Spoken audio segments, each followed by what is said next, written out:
বাজারের দোকানের মধ্যে হিন্দু গেল, আমিও গেলাম। শুধু তাই না, হিন্দুর গায়ে পাঞ্জাবি, আমার গায়েও পাঞ্জাবি। ওই হিন্দুর গালে দাড়ি, আমার গালে দাড়ি, পার্থক্য কই? বলে there is a biggest difference. এখানে অনেক বড় একটা পার্থক্য আছে রে বাবা। যে মুসলমান ফজরের আজান শুনলে সে ঘরের মধ্যে ঘুমায়া থাকতে পারে না, মাথা নষ্ট হয়ে যায়। মুয়াজ্জিন যখন ডাকে হাইয়া আলাস সালাহ, নামাজের দিকে আসো, মুয়াজ্জিন যখন ডাকে হাইয়া আলাল ফালাহ, কল্যাণের দিকে আসো, মুসলমান ঘরের মধ্যে আরামের ঘুমে মগ্ন থাকতে পারে না, মত্ত থাকতে পারে না, তো দৌড়ে নামাজের মধ্যে যাবে। এটাই মুসলমানের পরিচয়। একটা হিন্দু ঈদের ময়দানে যাবে না, একটা হিন্দু ফজরের নামাজের মধ্যে যাবে না, ও জোহরে যাবে না, ও আসরে যাবে না, মাগরিবে যাবে না, ও এশায় যাবে না, ও কালেমা পড়বে না, নামাজের মধ্যেও যাবে না। আপনাকে বলাও লাগবে না, দৌড়ে নামাজের মধ্যে চলে যাবেন। আর তারে বললেও কাশি দিয়া বাইন্দাও নামাজে নেওয়া যাবে না।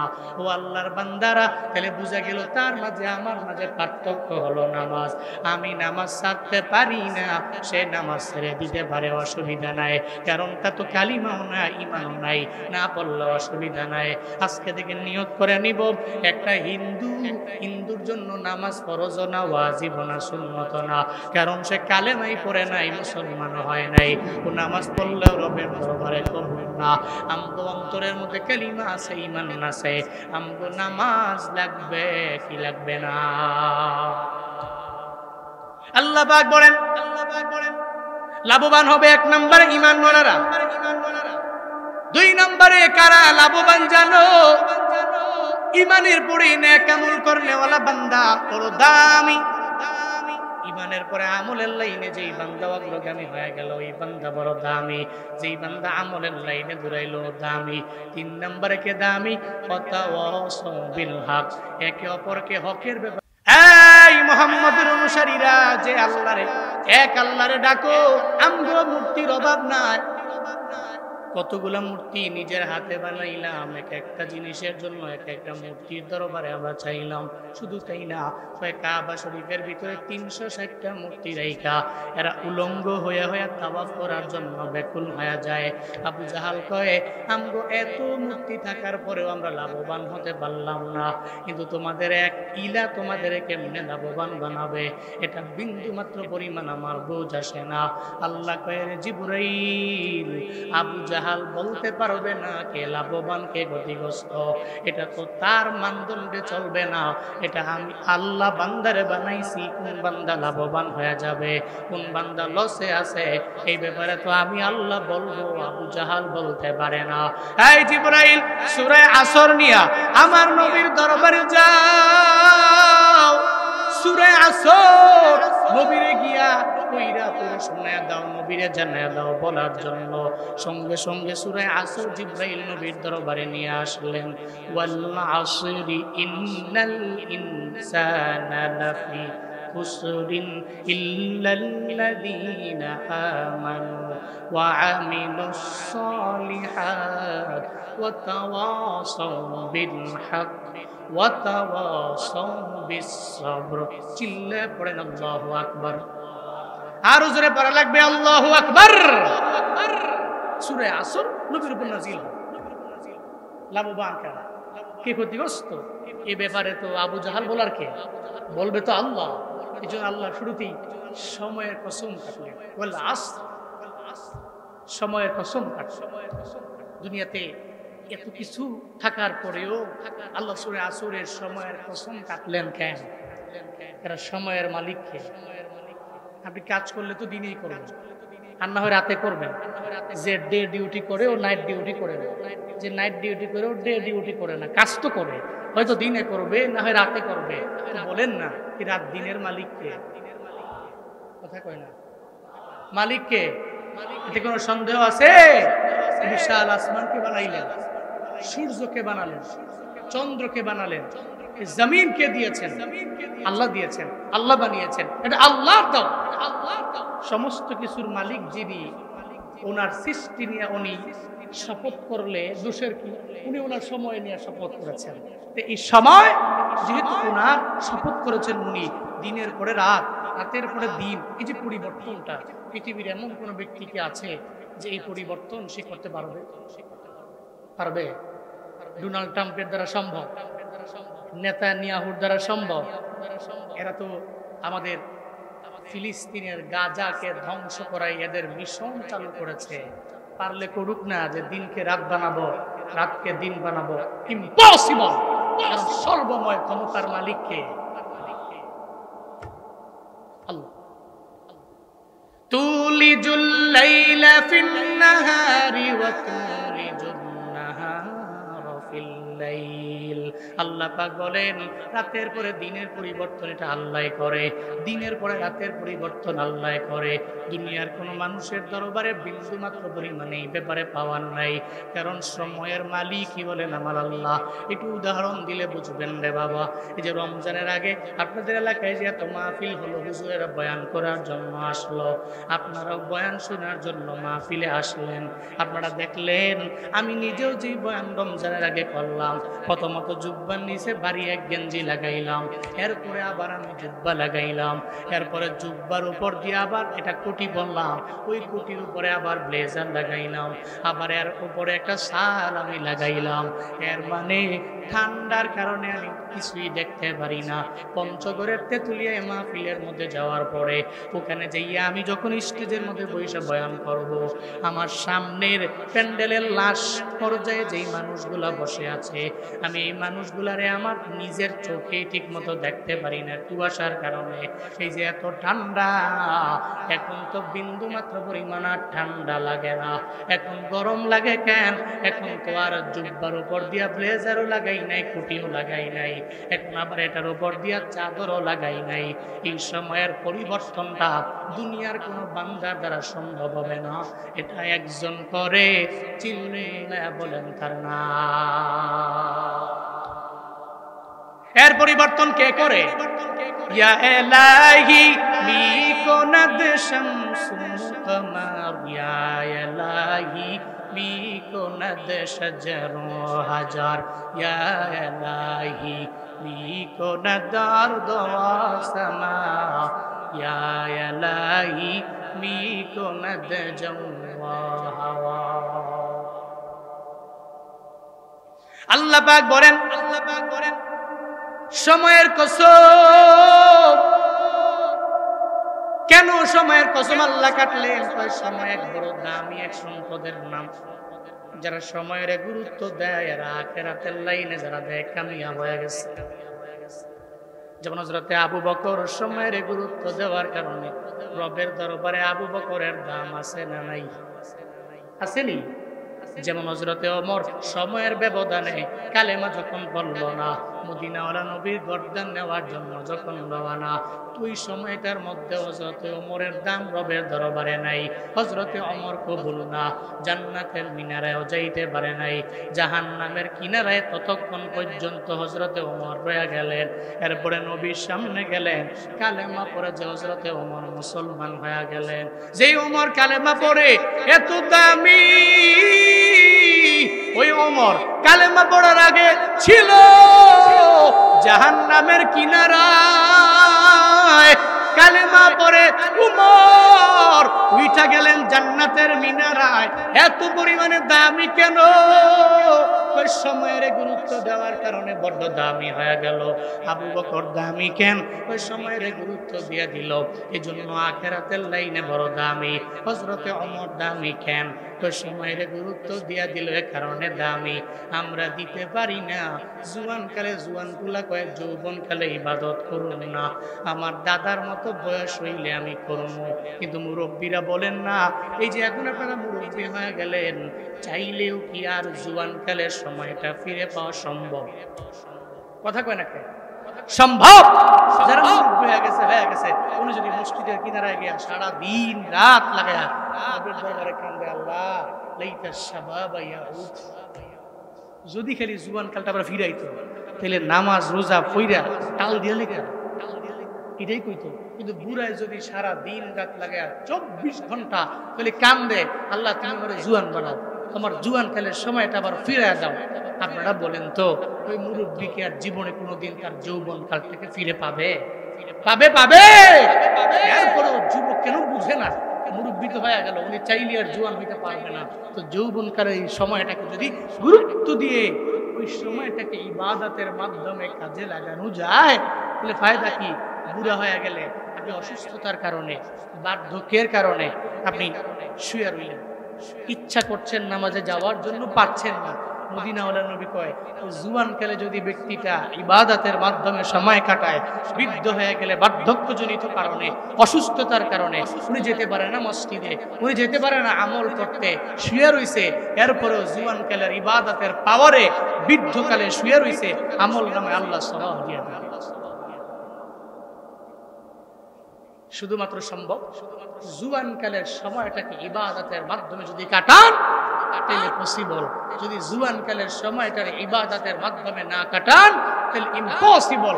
আপনি আপনার জুয়ানকালটাও হারাইলেন, বার্ধক্যকেও চাইলেও জুয়ানকালের মতো ইবাদত করা পসিবল হবে। যৌবনকালের সময়টা গুরুত্ব দেওয়া লাগবে। এটাই ইবাদত করার মুখ্যম সময়। এই সময়টা আল্লাহকে খুব কাছে পাওয়ার, খুব কাছে টেনে আনার মুখ্যম সময়। জুয়ানকালের সময়টাকে ইবাদতের মাধ্যমে কাটাবো। আল্লাহ যুবক ভাইদেরকে সে তৌফিক দান করেন। সকলে পড়ি আমিন। আরো জোরে পড়েন আমিন। সময় আল্লাহ কসম কাটলেন। এরপরে আল্লাহ বলছেন, ইন্নাল ইনসানা লাফি খুসর। ইনসানের আলিফ লাম, আল ইনসানের আলিফ লাম, আলিফ লাম ইস্তিগরাক। পৃথিবীতে এমন কোনো দল নাই, এমন কোনো জাত নাই, এমন কোনো ব্যক্তি নাই যে ইনসানের আলিফ লামের ইস্তিগরাকের মধ্যে ঢুকে নাই। সব ঢুকে গেছে। আল ইনসানের ভিতরে হযরত আবু বকর ঢুকে গেল, হযরত ওমর ঢুকে গেল, উসমান ঢুকে গেল, আলী ঢুকে গেল, আবু জাহাল ঢুকে গেল, সব আল ইনসানের ভিতরে। তবে আল্লাহ কয়, এই যেই ব্যক্তিগুলো ইনসানরা ক্ষতিগ্রস্ত, এদের মাঝে লাভবান কারা? 3 নম্বরে আয়াত আল্লাহ বলেন, ইল্লাল্লাযীনা আমানু ওয়া আমিলুস সালিহাত ওয়া তাওয়াসাউ বিল হাক্কি ওয়া তাওয়াসাউ বিস সাবর। চিল্লা জোরে পড়েন আল্লাহু আকবার। আরো জোরে পড়তে হবে আল্লাহু আকবার। আল্লাহ পাক বলেন, দুনিয়ার সমস্ত মানুষেরা ক্ষতির মধ্যে আছে, তবে এদের মাঝে লাভবান হবে 4 গুণে, 4 গুণে গুণান্বিত বান্দারা। জোরে বলেন কয় গুণে? আরো জোরে বলেন কয় গুণে? 4 গুণে গুণান্বিত বান্দাগুলো আল্লাহর দরবারে লাভবান। এরা উভয় জগতেই লাভবান হয়ে যাইতে পারবে। এরা কারা? ওই আল্লাযীনা আমানু। 1 নম্বরে যেই বান্দাগুলো ঈমানদার, যে আমার আল্লাহর প্রতি ঈমান এনে নিল, এদের দাম আমার আল্লাহর দরবারে বেশি না কম? হযরতে বেলালের দিকে দেখো, ওই বেলাল সাদা না কালা? এত পরিমাণে যেই বেলাল কালো, যেই বেলাল হাসি দিয়ে শুধু সাদা দাঁত দেখা যায়, ওই বেলালের দাম আমার রবের দরবারে এত পরিমাণে বেশি। আবু জাহালের দাম রবের দরবারে নাই। আছে? আবু জাহালের দাম রবের দরবারে নাই, হযরতে বেলালের দাম রবের দরবারে আছে। কেন রে? ওই বেলালের ভিতরে ঈমান আছে, আবু জাহালের ভিতরে ঈমান নাই। এজন্য বিলালের দাম রবের দরবারে আছে, আবু জাহালের দাম রবের দরবারে নাই। উমরা করার জন্য যারা বাইতুল্লাহ যান, আপনারা দেখলেন, আপনারা বুঝলেন। আপনারা যখন প্রথমে তাওয়াফ করলেন, 7 বার তাওয়াফ করার পরে এরপরে সাই করার জন্য আপনারা সাফা টু মারওয়ায় দৌড়ে যান। সাফা টু মারওয়া, মারওয়া টু সাফা, সাফা টু মারওয়া, মারওয়া টু সাফা, সাফা টু মারওয়া। সাই করেন আপনি 7 বার। তাওয়াফ করলেন 7 বার, এরপরে সাই করলেন 7 বার, এরপরে মারওয়াতে যাওয়ার পরে মুআল্লিম আপনারা দুইরা মারওয়া থেকে বের করে নিল। মারওয়া থেকে একটু বের হওয়ার পরে ওখানেই হাম্মাম আবি জাহাল, যেটা বাড়ি ছিল আবু জাহালের, এখন বাড়ি না, ওটা হাম্মাম, ওটা টয়লেট খানা। মুআল্লিম কইল, আবু জাহালের বাড়ি দেখবেন নি? কয় বাড়িটা কোন জায়গায়? আপনি সামনে দাঁড়ায় আছেন তার বাড়ির, এখন এটা বাড়ি না, বরং এটা হাম্মাম। তখন মুআল্লিম বলল, সঙ্গে সঙ্গে হাজি ওয়াইসি সাহেব ওই হাম্মাম খানার মধ্যে ঢুইকা জরুরত সাইরা বের হয়। এরপরে মুয়াল্লিম কয় একটু সামনে তাকায় দেখেন। আপনাদের আমি বুঝাই, ওই যে সামনে যে রাস্তাটা দেখা যায়, মনে করেন ধরেন ওই জায়গায় মদিনাওয়ালা নবীর বাড়ি, আর এই জায়গায় সাপুজ আবু জাহালের বাড়ি। সঙ্গে সঙ্গে মুয়াল্লিম দেখায় ওই জায়গায় নবীর বাড়ি, এই জায়গায় আবু জাহালের বাড়ি। হাজী সাহেব মনে মনে চিন্তা ভাবনা করে, মদিনাওয়ালা নবীর বাড়ির অনেক দূরে আবু জাহালের বাড়ি না, এরপরেও আবু জাহাল ঈমান আনে নাই, লাভবান হতে পারল না। হযরতে বেলাল কত দূরের মানুষ, এরপরেও কালিমা পড়ে কত দামি হয়েছে জানো? এত পরিমাণে দামি। বেলাল দামি কেন? আল্লাহ কয় বেলালের ভিতরে ঈমান আছে, এই কারণে হযরতে বেলাল রবের দরবারে দামি। আবু জাহলের ভিতরে ঈমান না, বেলালের দাম রবের দরবারে বিন্দু মাত্র পরিমাণ নাই, ঠিক কিনা?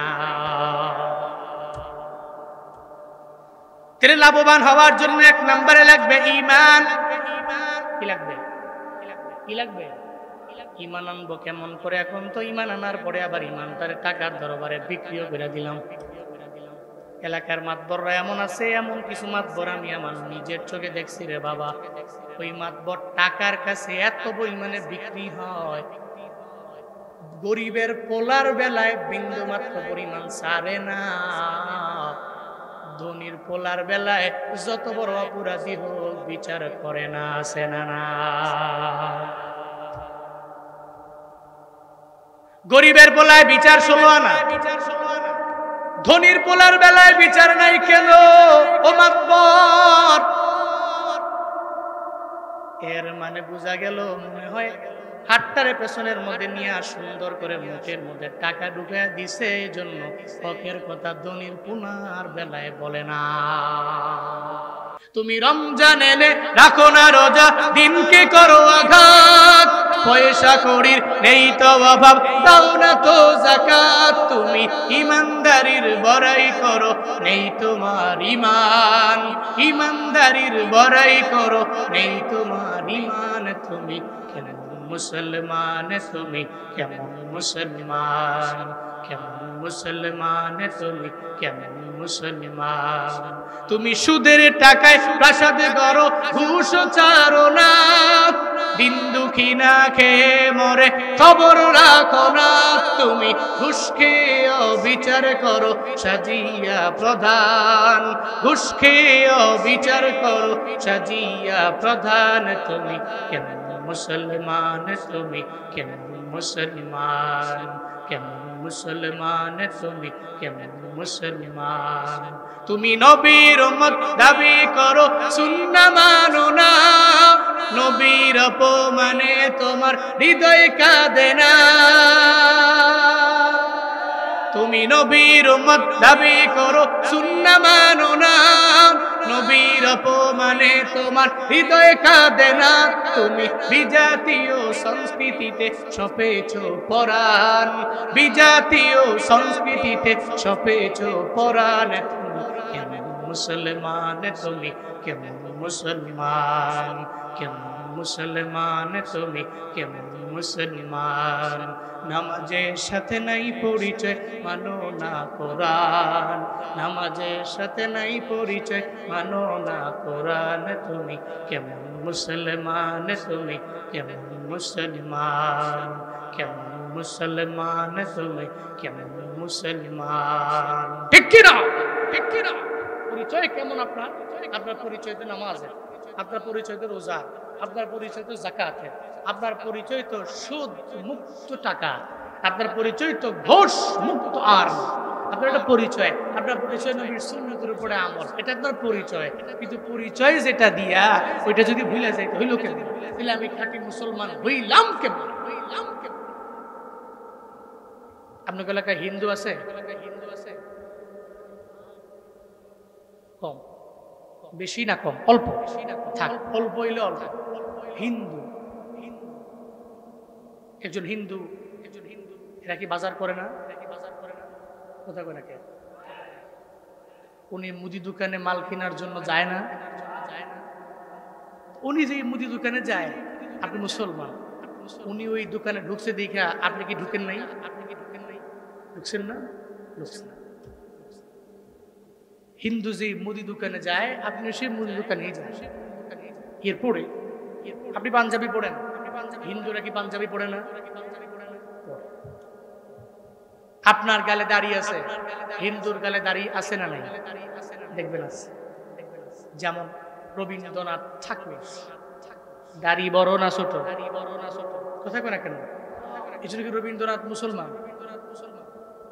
তাইলে রবীন্দ্রনাথের গালে দাড়ি আছে, আপনার গালেও দাড়ি আছে, সে তো হিন্দু, আপনি মুসলমান। আবার অনেক হিন্দু আছে, আপনি যেমন গরু গোশত খান, ওনারাও গরু গোশত পাইলে ছাড়ে না। আছে না নাই? আমার কাছে আছে প্রমাণ। আমি আমার এলাকায় অনেক হিন্দু আছে, আমাদের গ্রামে অনেক হিন্দু আছে। আমি গ্রাম থেকে বের হয়ে একদিন প্রোগ্রামে যাবো, তো বাজারে আসার পরে আমার গাড়ি থামাইছে হিন্দু একজন, তো গ্লাস নামাইলাম, বললাম কি কারণে?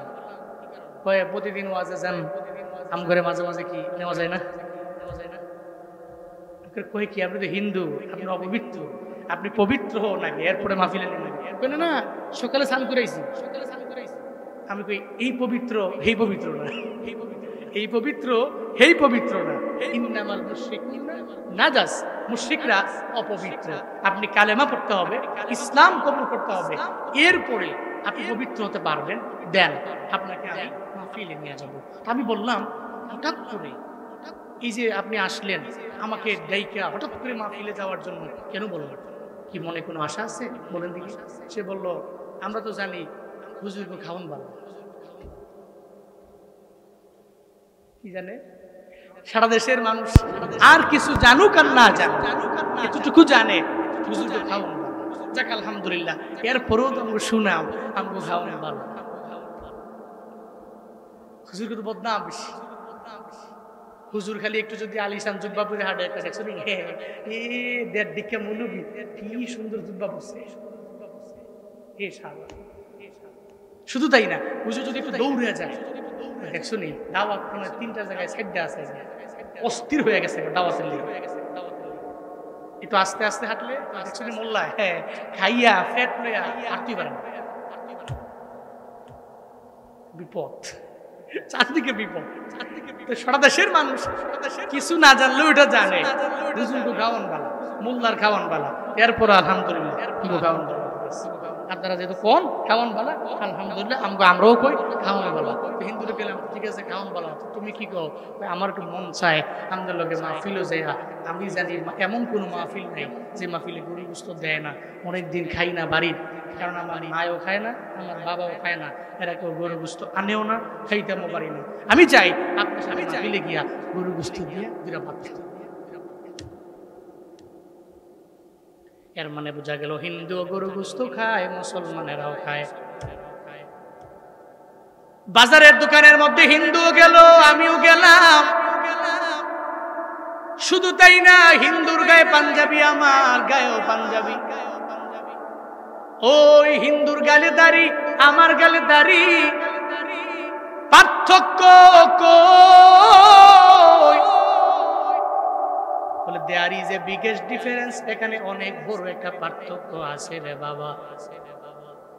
যে মুসলমান ফজরের আজান শুনলে সে ঘরের মধ্যে ঘুমায়া থাকতে পারে না, মাথা নষ্ট হয়ে যায়। মুয়াজ্জিন যখন ডাকে হাইয়া আলাস সালাহ, নামাজের দিকে আসো, মুয়াজ্জিন যখন ডাকে হাইয়া আলাল ফালাহ, কল্যাণের দিকে আসো, মুসলমান ঘরের মধ্যে আরামের ঘুমে মগ্ন থাকতে পারে না, মত্ত থাকতে পারে না, তো দৌড়ে নামাজের মধ্যে যাবে। এটাই মুসলমানের পরিচয়। একটা হিন্দু ঈদের ময়দানে যাবে না, একটা হিন্দু ফজরের নামাজের মধ্যে যাবে না, ও জোহরে যাবে না, ও আসরে যাবে না, মাগরিবে যাবে না, ও এশায় যাবে না, ও কালেমা পড়বে না, নামাজের মধ্যেও যাবে না। আপনাকে বলাও লাগবে না, দৌড়ে নামাজের মধ্যে চলে যাবেন। আর তারে বললেও কাশি দিয়া বাইন্দাও নামাজে নেওয়া যাবে না। ও আল্লাহর বান্দারা, তাহলে বোঝা গেল তার মাঝে আমার মাঝে পার্থক্য হলো নামাজ। আমি নামাজ ছাড়তে পারি না, সে নামাজ ছেড়ে দিতে পারে, অসুবিধা নাই, কারণ তা তো কালিমাও না, ইমানও নাই, না পড়লে অসুবিধা নাই। আজকে থেকে নিয়ত করে নিব, একটা হিন্দুর জন্য নামাজ ফরজ না, ওয়াজিব না, সুন্নত না, কারণ সে কালেমাই পড়ে নাই, মুসলমান হয় নাই। ও নামাজ পড়লেও রবের দরবারে কবুল না। আমগো অন্তরের মধ্যে কালিমা আছে, ঈমান আছে, আমগো নামাজ লাগবে কি লাগবে না? আল্লাহ পাক বলেন লাভবান হবে 1 নম্বরে ঈমানওয়ালারা। 2 নম্বরে কারা লাভবান জানো? ঈমানের পরে নেক আমল করনেওয়ালা বান্দা বড় দামি। ঈমানের পরে আমলের লাইনে যেই বান্দা অগ্রগামী হয়ে গেল, ওই বান্দা বড় দামি। যেই বান্দা আমলের লাইনে দৌড়াইলো দামি। 3 নম্বরে কে দামি? ওয়াতাওয়াসাউ বিল হক, একে অপরকে হকের ব্যাপারে যে দাওয়াত দেয় ও রবের দরবারে দামি। এই হকের ব্যাপারে মানুষের দাওয়াত দিবেন, নিজেও হকের উপরে থাকবেন, মানুষকেও হকের ব্যাপারে উপদেশ দিবেন, অ্যাডভাইস দিবেন। বাতিলের পক্ষে নিজেও যাবেন না, আর একজন ব্যক্তি বাতিলের পক্ষে যায়, ওই ব্যক্তিকে দূরে রাখবেন, এটাই আপনার কাজ হবে। আল্লাহ তো আপনাকে দামি বানালেন, আল্লাহ আপনার সম্মানী বানালেন। আপনার তো দুনিয়াতে থেকে কিছু কাজ আছে। সূরা আলে ইমরানের 110 নম্বর আয়াতে কারিমার মধ্যে আল্লাহ সেই ব্যাপারে জানায়া দিয়েছেন, কুনতুম খায়রা উম্মাতিন উখরিজাত লিন-নাসি তা'মুরুনা বিল মা'রুফ ওয়া তানহাউনা 'আনিল মুনকার ওয়া তু'মিনুনা বিল্লাহ। চিল্লা পড়েন, জোরে পড়েন আল্লাহু আকবার।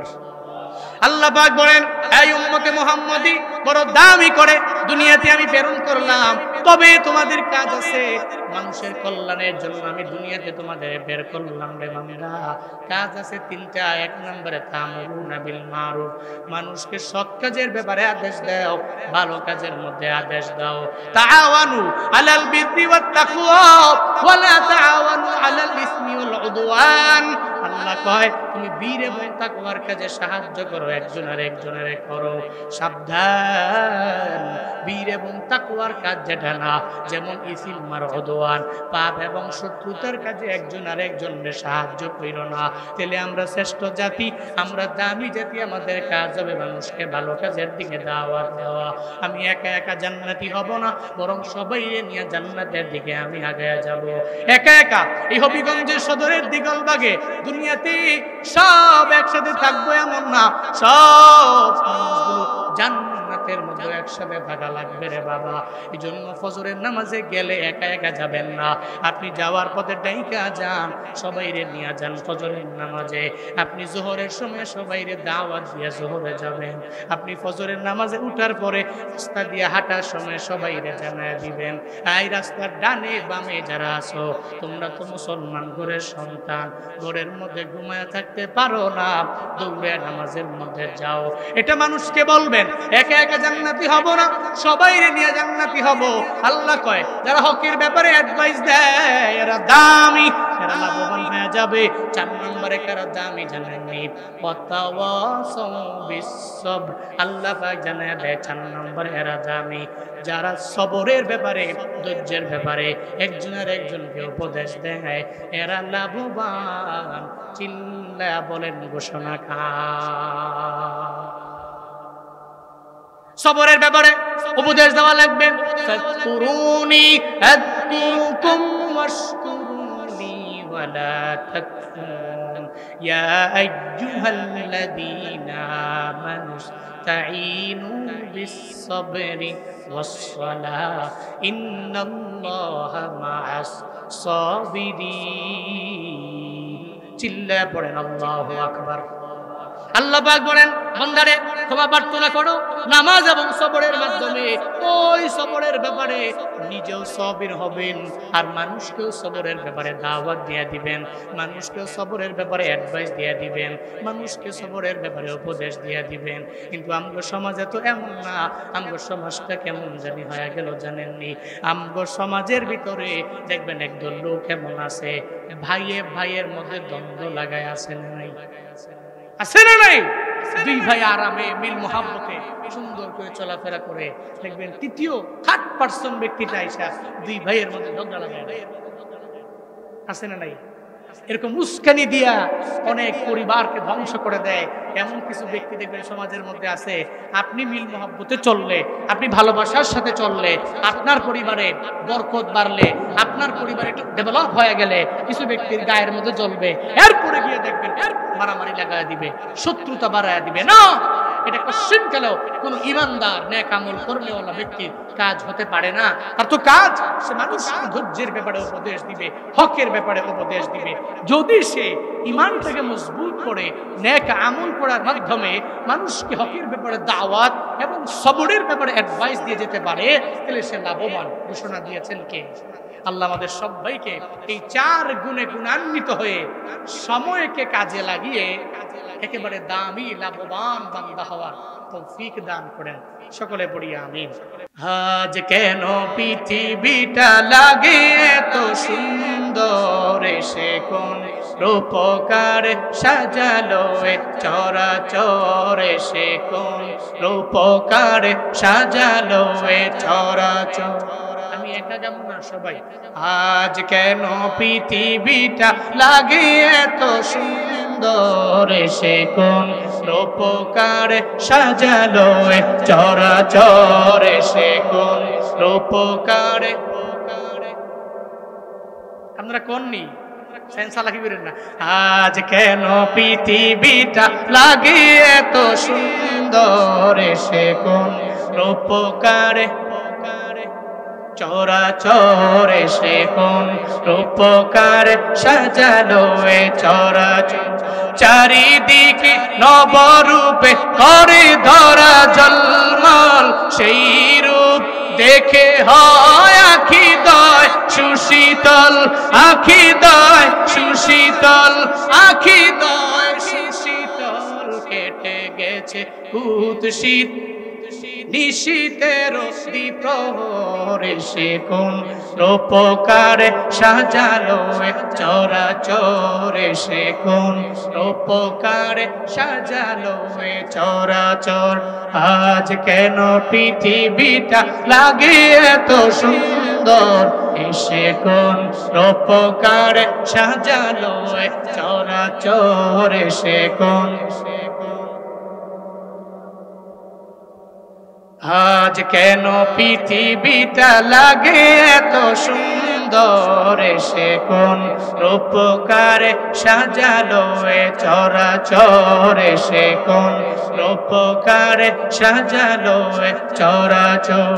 উল্লাস করে আজ সাহারার লুহাওয়ায়, ফুরাতির জলরাশি কুলে কুলে উছলায়, কুলে কুলে উছলায়, কুলে কুলে উছলায়। পর্বত চূড়া হতে নেমে আসে নির্ঝর, সে কোন রূপকার সাজালো এ চরাচর, সে কোন।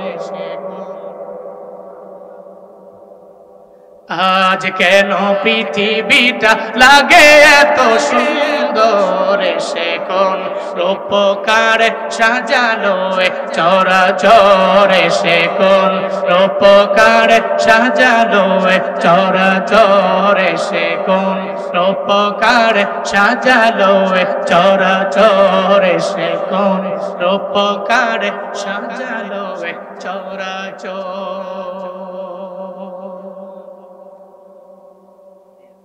এই মাশাআল্লাহ, তাশরিফের এই বিষয়ে ও যখনই আমি না শুধু ওর সামনে ছোট্ট বাচ্চা থেকে নিয়ে বড় যেই নাশিদ পরিবেশন করবে, তিলাওয়াত করবে, হাদিয়া দেয়, আমি দেখছি এর মনটা এত নরম। এ বিষয়ে একজন ব্যক্তি যদি চায় যে 50,000 টাকা দেন আমারে, লগে লগে দিয়া দেন, বিন্দু মাত্র মন চিন্তাই করে, টেনশনই করে, একবারে ব্রড মাইন্ডের একজন মানুষ, একজন ব্রড মাইন্ডের বন্ধু আমি পাইছি। এখন যদি কই ফোনটা দিয়া লাও, দিয়া লাগবে, এর মন নরম আছে, আসলেও নরম খুব। যদিও আপনারা মাঝে মাঝে মনে করেন যে রাগ, অনেক রাগ শরীরটার ভিতরে, কিন্তু না, এই রাগী মানুষটার ভিতরেও প্রচুর মায়া আছে, প্রচুর মায়া কাজ করে। আল্লাহ আমার ভাইকে, আমার বন্ধুকে এই জামানার শ্রেষ্ঠ আলেম হিসাবে কবুল করেন, মুহাদ্দিস, মুবাল্লিগ, মুফাসসির হিসাবে কবুল করেন।